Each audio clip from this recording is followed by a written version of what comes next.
Hello friends, स्वागत है आप सभी का डिज़ायर एकेडमी चैनल में। मैं आकांक्षा जादौन जुड़ी हूँ आज की नई करंट वीडियो के साथ, जिसे तैयार करने में मदद की है मिस्टर सोनू वर्मा ने। देखते हैं आज का पहला टॉपिक। हर साल विश्व स्तर पर 8 मई को वर्ल्ड रेड क्रॉस डे मनाया जाता है। इस दिवस को नोबेल शांति पुरस्कार विजेता हेनरी डुनांट की जयंती के रूप में जाना जाता है। हेनरी डुनांट रेड क्रॉस के संस्थापक हैं। इनका जन्म जो हुआ था 8 मई 1828 को हुआ था।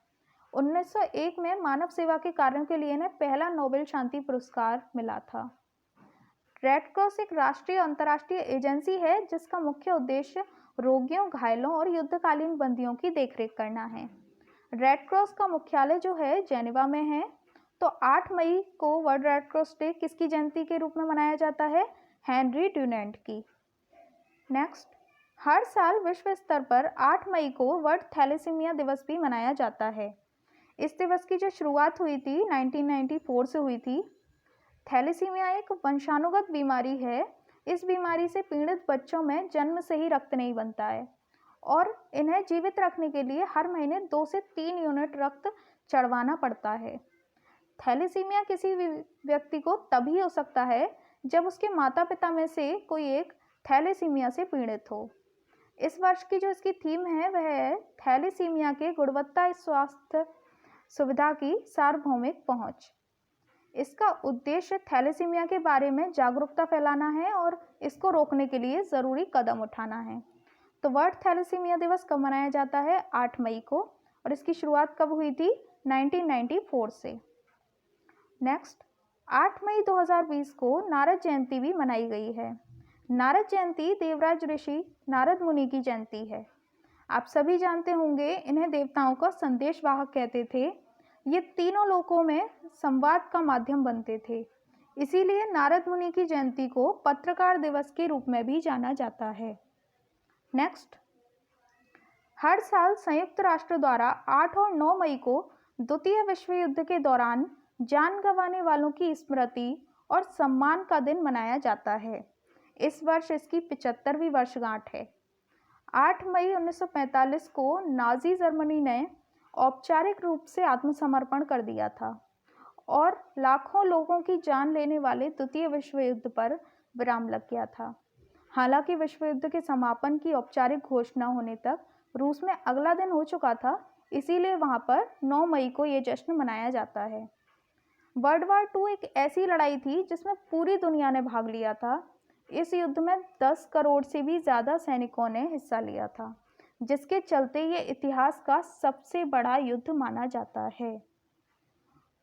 तो 8 और 9 मई को द्वितीय विश्व युद्ध के दौरान जान गंवाने वालों की स्मृति और सम्मान का दिन मनाया जाता है।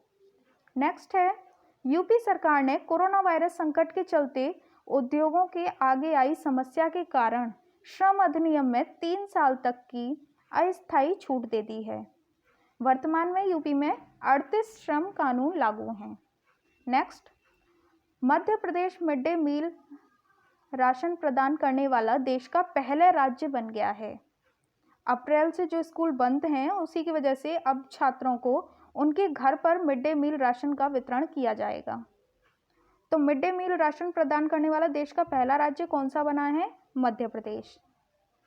नेक्स्ट, संयुक्त राष्ट्र पर्यावरण कार्यक्रम यानी यूनाइटेड नेशन एनवायरनमेंट प्रोग्राम ने राष्ट्रीय सद्भावना दूत के रूप में बॉलीवुड एक्ट्रेस दिया शर्मा का कार्यकाल 2 साल और बढ़ा दिया है। अब वह 2022 के अंत तक इस पद पर बनी रहेंगी। दिया सतत विकास लक्ष्य की प्राप्ति के लिए संयुक्त राष्ट्र की विशेष दूत भी हैं और उनका कहना है कि कार्यकाल का बढ़ना पर्यावरण की बदलती चीज़ों के लिए एक मौका मिलने जैसा है। यूनाइटेड नेशन एनवायरनमेंट प्रोग्राम संयुक्त राष्ट्र की पर्यावरण संबंधी गतिविधियों का नियंत्रण करता है और इसकी स्थापना जो हुई थी 1972 में हुई थी और इसका मुख्यालय जो है नैरोबी में है। नेक्स्ट, भारत सरकार द्वारा संयुक्त राष्ट्र में टी.एस. त्रिमूर्ति को अपने स्थायी प्रतिनिधि के रूप में नियुक्त किया है। तो संयुक्त राष्ट्र में स्थायी प्रतिनिधि के रूप में किसे नियुक्त किया गया है? टी.एस. त्रिमूर्ति को। नेक्स्ट, केंद्रीय मंत्री नितिन गडकरी ने कहा है, सरकार अगले 2 वर्षों में राजमार्गों के निर्माण पर 15 लाख करोड़ रुपए खर्च करने की योजना बना रही है। किसने कहा है ये? केंद्रीय मंत्री नितिन गडकरी ने। नेक्स्ट, संयुक्त राष्ट्र बाल कोष द्वारा प्रकाशित लॉस्ट एट होम रिपोर्ट के अनुसार वर्ष 2019 में लगभग 33 मिलियन लोगों का आंतरिक रूप से विस्थापन हुआ है। भारत में लगभग 5 मिलियन से अधिक लोग आंतरिक रूप से विस्थापित हुए हैं। नेक्स्ट, रक्षा मंत्री राजनाथ सिंह ने सैन्य इंजीनियरिंग सेवा में 9304 पदों को समाप्त करने के प्रस्ताव को मंजूरी दे दी है। तो सैन्य इंजीनियरिंग सेवा में 9304 पदों को समाप्त करने की मंजूरी किसने दी है? रक्षा मंत्री राजनाथ सिंह ने। नेक्स्ट, कृषि और किसान कल्याण मंत्रालय द्वारा एकीकृत मृदा पोषक तत्व प्रबंधन के लिए मिशन मोड जागरूकता अभियान के माध्यम से कृषक आंदोलन का आह्वान किया गया है। नेक्स्ट, केंद्रीय स्वास्थ्य मंत्री डॉक्टर हर्षवर्धन ने कोविड-19 के उपचार के लिए आयुष संजीवनी ऐप लॉन्च किया है। इस एप्लीकेशन को आयुर्वेद, योगा एवं प्राकृतिक चिकित्सा, यूनानी, सिद्धा, होम्योपैथिक और इलेक्ट्रॉनिक्स और सूचना प्रौद्योगिकी मंत्रालय द्वारा विकसित किया गया है। आयुष संजीवनी एक मोबाइल ऐप है जो कोविड की रोकथाम के लिए आयुष चिकित्सा प्रणालियों के उपयोग की स्वीकृति और जनसंख्या के बीच इसके प्रभावों से जुड़े डेटा बनाने में काफ़ी उपयोगी साबित होगा। तो केंद्रीय स्वास्थ्य मंत्री द्वारा जो हर्षवर्धन हैं, उन्होंने कोविड-19 के उपचार के लिए कौन सी ऐप लॉन्च की है? आयुष संजीवनी। नेक्स्ट, भारतीय मौसम विभाग अब पीओके, गिलगित बल्तिस्तान, लद्दाख और मुजफ्फराबाद के लिए भी मौसम संबंधी पूर्वानुमान जारी करेगा। नेक्स्ट, उत्तर प्रदेश राज्य के प्रत्येक जिले के अस्पतालों में वेंटिलेटर वाले बेड की सुविधा प्रदान करने वाला देश का पहला राज्य बना है, उत्तर प्रदेश। नेक्स्ट, मध्य प्रदेश में एक उमरिया जिला है, वहाँ की पुलिस ने बुजुर्गों को 24 घंटे सहायता प्रदान करने के लिए एक संकल्प योजना प्रारंभ की है। इसका मकसद बुजुर्गों को घर तक सुविधाएं मुहैया कराना है। लॉकडाउन के कारण उन्हें कई तरह की समस्याओं से गुजरना पड़ रहा है, इसीलिए बुजुर्ग सुरक्षित रहें, समस्याओं से ना जूझना पड़े, इसके साथ ही उन्हें सुविधाएं उनके दरवाजे पर मिलें। इसी के लिए उमरिया पुलिस ने संकल्प योजना की शुरुआत की है। इस योजना के जरिए उन बुजुर्गों के घर तक दवाएं, सब्जी, दूध, आवश्यक सामान, ऑनलाइन आवेदन कराना आदि जैसी सुविधाएं कराई जाएंगी। नेक्स्ट, तमिलनाडु सरकार ने सरकारी कर्मचारियों की सेवानिवृत्ति की आयु को 58 वर्ष से बढ़ाकर 59 वर्ष कर दिया है, तमिलनाडु सरकार ने।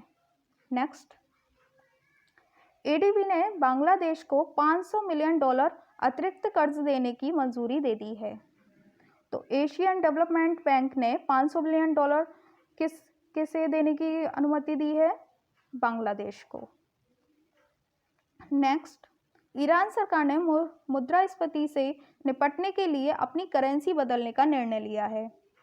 ईरान की राष्ट्रीय मुद्रा रियाल को तोमान में बदला जाएगा, जिसमें एक तोमान 10,000 रियाल के बराबर होगा। नेक्स्ट,